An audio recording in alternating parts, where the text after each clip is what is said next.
좀 전에 제가 지웠는데 클릭하시게 되면 텍스트 상자가 이런 식으로 삽입이 됩니다. 이렇게 우리가 원하는 텍스트를 여기다가 입력을 하실 수가 있죠. 자, 델리트. 자, 도형을 삽입할 수가 있습니다. 이런 식으로 모양을 쭉 보시면 아실 것 같고요. 여기에서 사각형을 선택을 해보게 되면은 이렇게 사각형 하나가 삽입이 됩니다. 그렇죠. 크기 같은 것도 이렇게, 자, 크기 같은 것들도 이렇게 조절이 가능하고요. 우리가 원하는 대로 세팅을 해 주실 수가 있습니다. 자, 그래서 도형에서는 이런 사각형 뿐만이 아니라 여러 가지 여기에 있는 도형들을 자유롭게 생성을 하실 수가 있고, 혹은 펜 도구 같은 것들을 이용해서 도형 같은 것들을 그릴 수가 있습니다. 아래쪽에 보시면 펜 도구죠. 이것을 클릭하시게 되면은 도움만이 나오고요.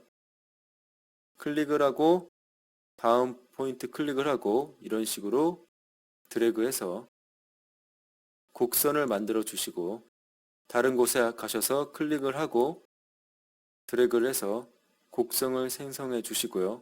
이런 식으로 클릭과 드래그를 통해서 여러분들이 원하는 곡선의 형태 같은 것들을 생성을 하실 수가 있습니다. 자, 코맨드 Z를 눌러서 뒤로 되돌리도록 하겠습니다.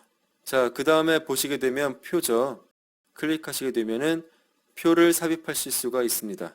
그래서 표가 이렇게 삽입이 됐는데, 표를 어떤 식으로 만들 것인지, 표 행과 열의 개수, 머릿말 꼬릿말에 어떻게 될 것인지, 행 열을 어떻게 할 것인지, 행 높이를 어떻게 할 것인지, 이런 것들을 포맷을 클릭하면은 새 포맷을 어떻게 구성할 것인지 위쪽에 여러 가지 메뉴를 통해서 표를 구성하실 수가 있습니다. 일단 끌게요. 코맨드 Z 취소하고요. 다음은 차트입니다. 차트는 어떤 모양을 만들 것인지 클릭을 해서 어떤 데이터를 통해서 차트를 생성을 하실 수가 있죠. 마찬가지로 차트에 해당되는 메뉴가 이렇게 나오고요. 차트, 그리고 축에 해당되는 것들, 그 다음에 데이터를 편집한다던가 위쪽에 여러 가지 메뉴들을 통해서 차트를 생성하실 수가 있습니다. 자, 지워주도록 하겠습니다. 자, 주석이라고 하는 것은 발표 화면에는 보이지가 않고 작업자만 확인을 할 수가 있는 코멘트 같은 것들을 입력하는 부분이 되겠습니다. 주석을 바로 삽입을 하실 수가 있겠고요. 주석 오른쪽으로 가게 되면은 마스크라고 되는 게 있습니다. 자, 마스크 같은 경우에는 사진에 어떤 불필요한 부분을 자르거나 사진을 어떤 도형 모양으로 만든다던가 그런 식으로 마스크 효과를 줄 수가 있는 부분이 되겠고요. 자, 다음은 알파라고 나와 있습니다. 자, 알파는 어떤 사진에 특정한 색상을 투명하게 바꾼다든지 혹은 사진의 배경을 지우다든지 그럴 때 사용되는 부분이 되겠습니다.